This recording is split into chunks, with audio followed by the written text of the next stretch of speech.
6 Ways to Stay Independent After 70, Even If You Live Alone.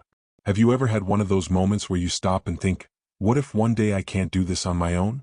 Maybe it was when you struggled to open a jar, carry groceries from the car, or even when your knee gave a little twinge as you got up from your favorite chair. It's a quiet thought, but it's one that creeps in more often as the years go by, especially if you're living alone. Independence is something we often take for granted, until it starts to feel like it might slip away. And when you're in your 70s or beyond, the thought of needing help for every little thing can feel frustrating, even scary. But here's the truth. Staying independent after 70 isn't about luck or good genes. It's about the little things you do every day. It's about building habits, making smart choices, and staying connected to your own strength. Because living alone doesn't mean you have to feel alone. And it certainly doesn't mean you can't live well, with confidence and peace of mind. Today we're going to talk about 6 simple ways to keep your independence strong, things you can start doing now to feel more in control of your life, your health, and your future. Let's start with one of the most powerful tools for staying independent: keeping your body strong. And I don't mean running marathons or lifting heavy weights. I mean maintaining the kind of strength that helps you get out of bed with ease, carry your laundry, or climb the porch steps without holding your breath. This kind of everyday strength starts with movement, and the more you use your muscles, the more they'll be there for you when it counts. The problem is, many people slow down too much after retirement. Without work or family obligations keeping you busy, it's easy to fall into a more sedentary rhythm. But the body adapts to what you give it. Use your legs every day and they'll stay strong. Let them rest too long and they'll weaken before you realize it. You don't have to join a gym or do anything complicated. Just commit to moving your body every single day. Stretch in the morning before breakfast. Walk around the house during TV commercials. Do gentle chair exercises if balance is a concern. The goal isn't perfection, it's consistency. Even 10 minutes of movement a few times a day adds up. And the stronger your muscles are, the more you can rely on yourself for the little things, because those little things are what make up your freedom. Alongside physical strength, there's another area of life that can slowly chip away at your independence if you're not careful, and that's your home environment. Let's face it, the space around us either helps us or hinders us. And as we age, simple tasks like reaching a high shelf or navigating a cluttered hallway can become accidents waiting to happen. Maintaining independence means thinking ahead, and that starts with creating a living space that supports your safety and ease. If your favorite dishes are in a high cabinet that requires a step stool, maybe it's time to move them lower. If your rugs slide around or your bathroom doesn't have a place to hold on, small changes like grip pads and grab bars can make a huge difference. This isn't about turning your home into a hospital. It's about making it a place that works with you, not against you. Look at your daily routines. Where do you feel tension or uncertainty? That's the place to start. Independence is as much about prevention as it is about strength.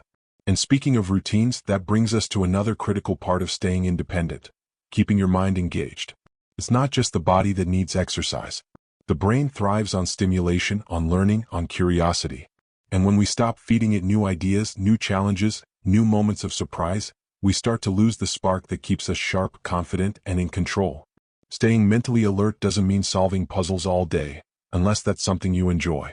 It means staying interested in the world. Reading, trying a new recipe, watching a documentary, learning something new about technology, or even just having meaningful conversations. These things stretch your thinking. They build mental resilience. They keep your brain flexible, so when life throws you a curveball, you've still got your balance. One of the saddest myths about getting older is that we're supposed to shrink, not just in body but in spirit. That we're supposed to fade into the background, stop learning, stop exploring. But the truth is, your mind is still growing, still craving challenge, still able to adapt and rise. And when your mind stays strong, your confidence follows. You're more likely to handle your finances, your appointments, and your day-to-day choices with clarity. That's independence. And it starts with staying curious. Now think about this.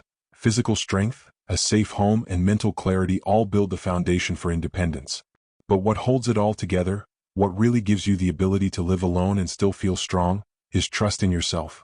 Trust that you can handle the unexpected, that you can make good decisions, that you are not helpless, because you're not. But trust needs practice. It needs nurturing. It needs moments where you prove to yourself, I've got this. Even if it's something small like fixing a light bulb or setting up your new phone. Each win, no matter how minor, feeds that inner sense of, I'm still capable.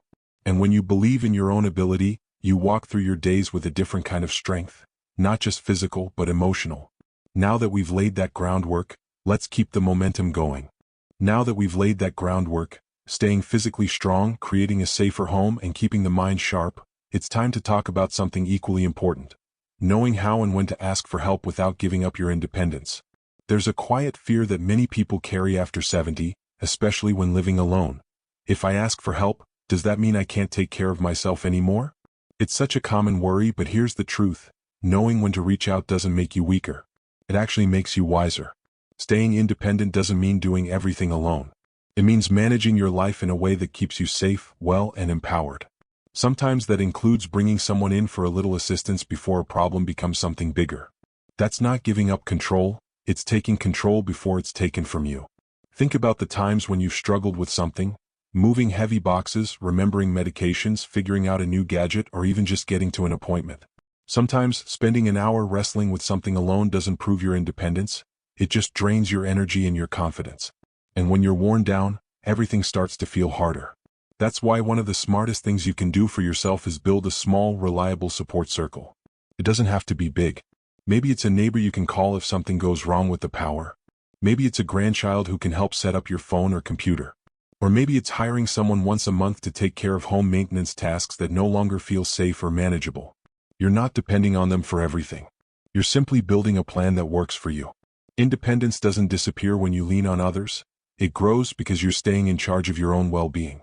That brings us to something else that often gets overlooked but can truly make or break your ability to live alone confidently: staying organized. It might not sound very exciting, but staying organized gives you clarity, reduces stress, and helps you avoid the chaos that can lead to costly mistakes, like missing a bill, taking the wrong medication, or forgetting an appointment. And when you live alone, staying on top of your routines, paperwork, and essentials is one of the best gifts you can give yourself. Start with what's most important: your health. Are your medications easy to access? Are they labeled clearly with dosages and instructions you can read easily, even on tired days? A simple pill organizer or reminder chart can work wonders. Next, think about your paperwork. Are your insurance, medical, and emergency contact details all in one place? If something unexpected happened and you needed help, could someone find the information they needed quickly? And then there's your daily and weekly routine. Do you know what needs to be done each day? Are your appointments and social plans written down somewhere you can see them? Something as simple as a calendar, paper or digital, can make your days feel more manageable and less overwhelming. Being organized doesn't mean you're rigid. It means you're prepared. And when you're prepared, you're calm. You feel steady. You make better decisions. And most importantly, you don't have to rely on guesswork or memory alone, which means fewer surprises and more peace of mind. Now let's talk about something a little deeper: your sense of purpose. Because while strength, safety, clarity, and support are all crucial, nothing fuels independence more than wanting to be here. Wanting to participate in life. Wanting to wake up each morning with something to look forward to. One of the biggest dangers of aging isn't physical, it's emotional disconnection. When you feel like your life doesn't matter anymore, when the days start to blur together without meaning or motivation, that's when your energy fades. That's when depression can sneak in. That's when people give up, slowly, quietly. But purpose? Purpose changes everything. And purpose doesn't have to mean a big mission or a dramatic calling. It can be small and quiet. It can be a garden you tend to, a pet you love, a neighbor you check in on. It can be knitting blankets, writing letters, organizing a drawer, or reading to your great-grandchild on FaceTime. The point isn't what you do, it's that you do it with love, with presence, with a feeling of "this matters." You are not done making a difference. You still have something only you can offer: your stories, your kindness, your wisdom. And every time you share that, every time you use your life, you keep it strong. You keep yourself alive, not just in body but in spirit. Purpose gives you direction. It gives you the energy to keep moving, the reason to keep reaching, and the courage to keep choosing for yourself. And when you have that kind of purpose, it's amazing how much more confidently you walk through your days, even if you walk them alone. So much of aging well and aging independently isn't about avoiding help or hiding your struggles. It's about staying connected to your body, your surroundings, your resources, and your own sense of meaning. Every small habit you build around these ideas becomes part of your foundation. It's like patching the roof before it leaks. It's strengthening the beams before the storm. It's not fear, it's freedom. Because independence isn't about proving something to the world. It's about feeling at home in your own life. Feeling capable, aware, resilient, and proud of the way you show up for yourself, day after day. And no matter what your age or living situation, that's something you still have the power to create. One of the most empowering feelings in the world is knowing you're in charge of your own life. Even if you've made some adjustments, even if the pace is a little slower now, even if you ask for help when you need it. Independence isn't about doing everything perfectly. It's about doing what matters in a way that works for you.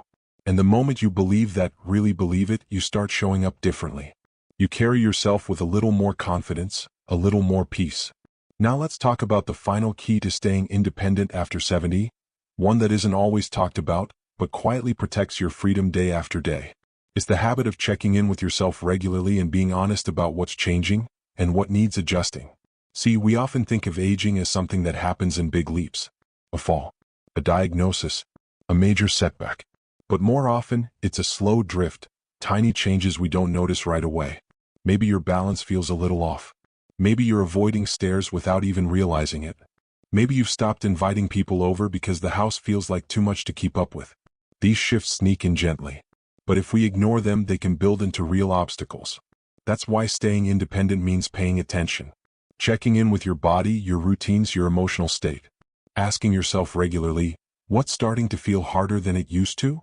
And instead of pushing through or pretending it's nothing, get curious. What would make this easier?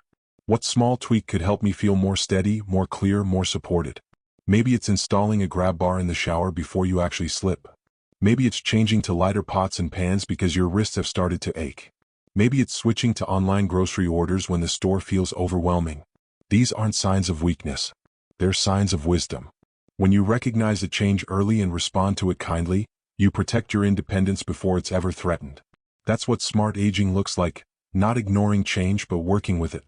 This kind of self-check-in isn't just about your body, it's about your emotions too. Living alone, even if you enjoy solitude, can sometimes bring waves of loneliness or grief that catch you off guard. You might be going about your day and suddenly feel a sense of emptiness or longing you can't quite name. Those feelings are normal. They don't mean something's wrong with you. But it's important not to push them away or numb them with distractions. Instead, make space for them. Acknowledge them. Maybe you need a little more connection this week. Maybe you need to go outside and feel the sun. Maybe you just need to remind yourself, I'm allowed to feel this and I'm still doing a great job. Independence doesn't mean never struggling. It means recognizing when you are, and still choosing to keep going, to keep caring for yourself, to keep believing you are worth showing up for. And if you ever find yourself thinking, but what's the point anymore? Please hear this, you are the point. Your life, exactly as it is now, still matters. Your routines still matter. Your laughter, your memories, your perspective.